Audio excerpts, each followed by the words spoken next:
बिहार की विधानसभा चुनाव में चिराग पासवान की पार्टी एलजेपीआर कितनी सीटों पर चुनाव लड़ेगी, ये तो किसी को नहीं पता।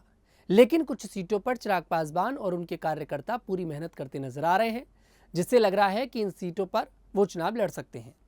दरअसल 2025 में चिराग पासवान की पार्टी एलजेपी रामविलास के कार्यकर्ता भागलपुर शहर और इसकी 7 विधानसभा सीटों पर पूरी ताकत से चुनावी तैयारी कर रहे हैं। पार्टी के बड़े नेता जैसे चिराग पासवान और प्रदेश अध्यक्ष राजू तिवारी पहले ही भागलपुर और आसपास के इलाकों का दौरा कर चुके हैं और कार्यकर्ताओं को तैयार रहने का संदेश दे चुके हैं। पार्टी ने बूथ स्तर पर कार्यकर्ताओं की बैठक की है और उन्हें हर विधानसभा सीट पर मजबूत तैयारी करने को कहा है। पार्टी चाहती है कि गठबंधन में कितनी भी सीटें मिले, उनकी तैयारी हर सीट पर पक्की हो। भागलपुर की नगर सीट के अलावा कहलगांव, पिरपैंती, नाथनगर, सुल्तानगंज, गोपालपुर और भीपुर सीटों पर भी पार्टी जोर लगा रही है। खासकर कहलगांव, भागलपुर और नाथनगर में पार्टी पहले के चुनावों में अपनी ताकत दिखा चुकी है। पार्टी का नारा बिहार फर्स्ट, बिहारी फर्स्ट है और इसके आधार पर वह अपनी रणनीति बना रही है। अगर गठबंधन में कुछ दिक्कतें आई तब भी कार्यकर्ता पूरी ताकत से चुनाव में उतरेंगे। पिछले चुनावों में खगड़िया के सांसद राजेश वर्मा ने भागलपुर नगर सीट पर अच्छा प्रदर्शन किया था। नाथनगर में अमर सिंह कुशवाहा ने 2 बार चुनाव लड़ा था और अच्छे वोट हासिल किए। कहलगांव में भी पार्टी के उम्मीदवार ने ताकत दिखाई थी। इन 3 सीटों पर कई नेता अब खुद को उम्मीदवार के रूप में पेश कर रहे हैं। भागलपुर नगर सीट के लिए विष्णु वर्मा, संतोष कुमार शाह और डॉक्टर संगीता तिवारी जैसे नाम सामने आ सकते हैं।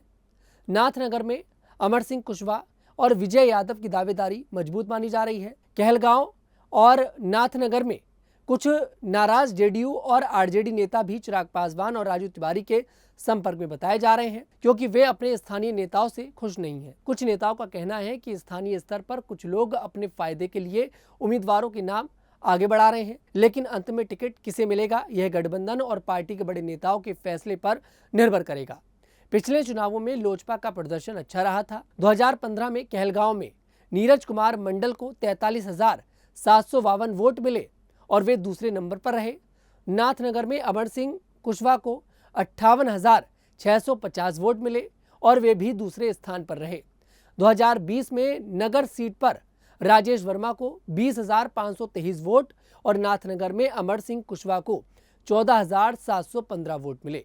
2025 के चुनाव में पार्टी की बूथ स्तर की मजबूत तैयारी को देखते हुए उसका प्रदर्शन और बेहतर होने की उम्मीद बताई जा रही है। आपको बता दें, चर्चा यह है कि चिराग पासवान को एनडीए 20 सीटें दे सकता है और 20 से सीटें 25 भी हो सकती हैं। इससे ज़्यादा सीटों पर चिराग पासवान को यहाँ पर एनडीए लड़ने की इजाज़त नहीं देगा। हालांकि चिराग पासवान कई बार कुछ इस तरह के संकेत दे चुके हैं कि वो शायद गठबंधन से अलग होकर भी चुनाव लड़ सकते हैं। जैसा कि उन्होंने कहा था कि सभी सीटों पर मैं चिराग पासवान बनकर चुनाव लड़ूंगा और चिराग पासवान ने यह तक कहा है कि इस बार वो बिहार का विधानसभा चुनाव लड़ेंगे।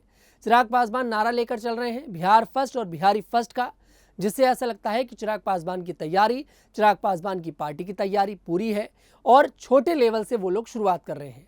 फिलहाल ये वो 7 सीटें हैं जिन सीटों पर लग रहा है कि चिराग पासवान अपने कार्यकर्ता उतार सकते हैं और लोकसभा चुनाव में एलजेपीआर यानी कि चिराग पासवान की पार्टी ने अपने आप को प्रूफ कर दिखाया है कि वो किसी से कम नहीं है।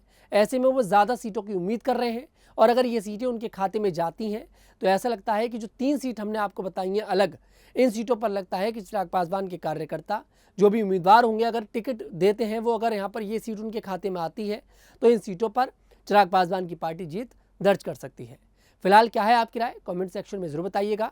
मैं तनुज दीक्षित फिर आपसे मुलाकात करूंगा, तब तक के लिए मेरे साथ देखते रहिएगा न्यूज़ 15।